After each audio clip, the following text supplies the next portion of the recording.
একটি ছেলে খুব একটা ভালো ইউনিভার্সিটি থেকে, ক্যালকাটা ইউনিভার্সিটি থেকে এমএ বিএড করে, সাবজেক্টটার নামটা আর বললাম না, ধরুন সাবজেক্টটার নাম হিস্ট্রি, করে সিকিউরিটি গার্ডে কাজ করছে, খাওয়া দাওয়া দিয়ে, থাকার জায়গা দিয়ে ওই 8-10 হাজার টাকা পায়, কেয়ারটেকারে কাজ করে।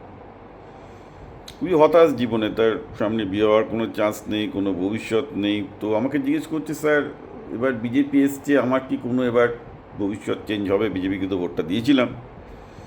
এখন দেখো, সেটা তো বিজেপি সরকারের উপর নির্ভর করবে।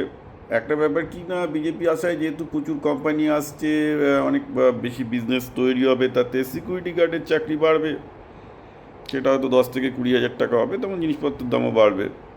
তো সেটা তো নিশ্চয়ই তুমিও চাও না যে তোমার সিকিউরিটি গার্ডের চাকরি হোক এমবিএড করার পর। সো রাইট প্রশ্নটা হবে এই যে, তুমি কি কোনো তোমার শিক্ষাগত যোগ্যতা অনুযায়ী চাকরি পাবে কি না? আমার উত্তর হচ্ছে সেটার সম্ভাবনা খুবই কম। মিথ্যে আশা দিয়ে তো লাভ নেই।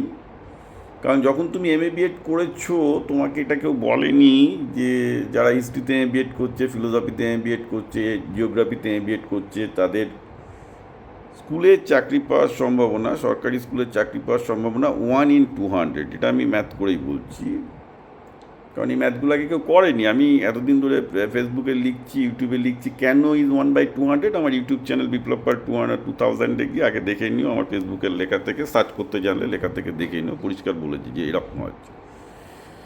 যদি কেউ কেমিস্ট্রি ফিজিক্সে এমএসসি করে থাকে, তাদের চান্স একটু ভালো, 1 in 20, 1 in 10 এরকম, 1 in 15, 1 in 20 মতো মোটামুটি, রাইট?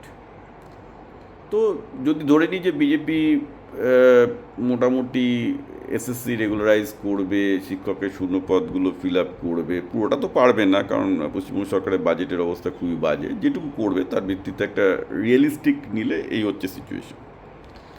এবার 1 in 200-এর তোমার চান্স কতটা? I don't know, maybe very very low, maybe very very low.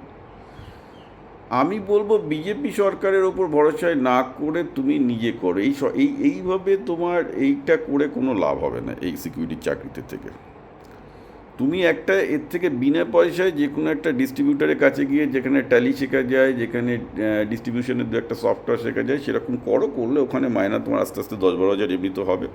সবচেয়ে বড় কথা, সেখান থেকে আরেকটু শিখলে, আরেকটু ট্রেনিং নিলে তুমি আস্তে আস্তে কোনো আউটসোর্সিং কোম্পানিতে চাকরি করার সুযোগ পাবে। So that can be career পথ। এটা অনেকেই আমাকে কিন্তু নিজেরা লিখেছে যে তারা এই ক্যারিয়ার পথটা ফলো করেছে এবং আমাকে বলেছে যে বিপ্লবদা এটা বলুন, যে এইভাবেও কিন্তু একটা এমএ বিএড করা ছেলেগুলো নিজেদের কেরিয়ার তৈরি করতে পারে। ব্যাপারটা হচ্ছে এই যে পশ্চিমবঙ্গে যেগুলো এইসব ছোটো ছোটো টাউনগুলো থেকে ছেলেপেলে আসে, সেখানে শিক্ষকতায় একমাত্র চাকরি, তারা একমাত্র ভদ্র জীবনযাপন করে, ফলে একটা ম্যাসিভ অংশ চায় যে শিক্ষকতার চাকরি করতে, কিন্তু শিক্ষকতার চাকরিতে যে তাদের পাওয়ার চান্স 1 in 100, যদি সরকার নিয়োগও করে, এত মানে কি বলবো, এত দেউলিয়াপনার পরেও, তা সেইটা তো কারোর মাথায় থাকে না যে ভাই আমার পাওয়ার চান্স খুবই কম আলটিমেটলি এখন।